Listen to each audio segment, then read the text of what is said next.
రామారావు. అధ్యక్ష, ముందుగా శాసనసభ అధిపతిగా ఎన్నికైన మీకు హృదయపూర్వకంగా మా పార్టీ పక్షాన, మా అందరి పక్షాన కూడా హృదయపూర్వకంగా మీకు అభినందనలు తెలియజేస్తూ, మా పార్టీ అధ్యక్షులు పెద్దలు శ్రీ కేసీఆర్ గారు వారు దురదృష్టవశాత్తు వారికి కొంత గాయమయ్యి హాస్పిటల్లో ఉన్నప్పటికీ ఎప్పుడైతే ఈ ప్రతిపాదన శ్రీధర్ బాబు గారి ద్వారా మరి వారికి వచ్చిందో వెంటనే ఒక క్షణం కూడా సంకోచించకుండా,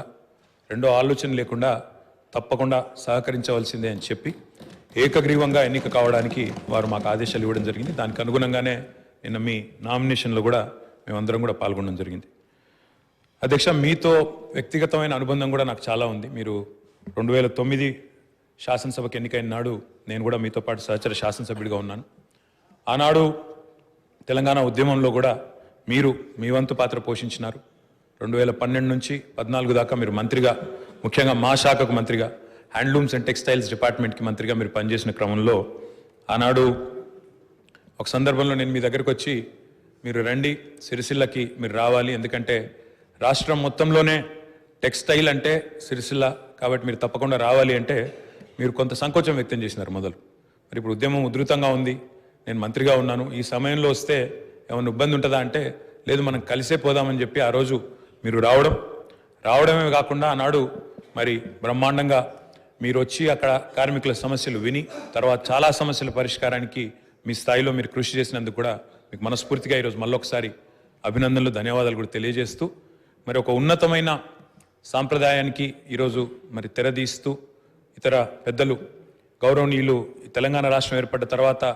పెద్దలు శ్రీకొండ మధుసూనాచారి గారు, తర్వాత శ్రీ పోచారం శ్రీనివాసరెడ్డి గారు, తదనంతరం మీరు, మరి వారు ఇద్దరు కూడా నెలకొల్పిన సాంప్రదాయాలు, కాపాడిన విలువలు, వాటన్నిటిని మీరు కూడా పరిరక్షిస్తారని మనస్ఫూర్తిగా ఆకాంక్షిస్తూ,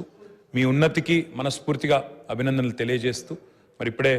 పెద్దలు ముఖ్యమంత్రి గారు, ఉప ముఖ్యమంత్రి గారు, మంత్రివర్యులు కూడా చెప్పినట్టు మరి ఈ సభ అందరి సభ, ఈ సభలో ఉండే ప్రతి సభ్యుడి యొక్క గౌరవాన్ని, ప్రతి సభ్యుడి యొక్క హక్కులను, ముఖ్యంగా ప్రజల తరపున మాట్లాడే ప్రతి నాయకుడి యొక్క, ప్రతి గౌరవ సభ్యుడి యొక్క మరి గొంతును వినిపించే విధంగా ఆ బాధ్యత మీరు తప్పకుండా సమర్థవంతంగా నిర్వహిస్తారని మనస్ఫూర్తిగా ఆశిస్తూ, మరి ఒక సామాన్య ఎంపీటీసీ పదవి నుంచి ఈరోజు శాసనసభ స్పీకర్గా ఎదిగిన మీ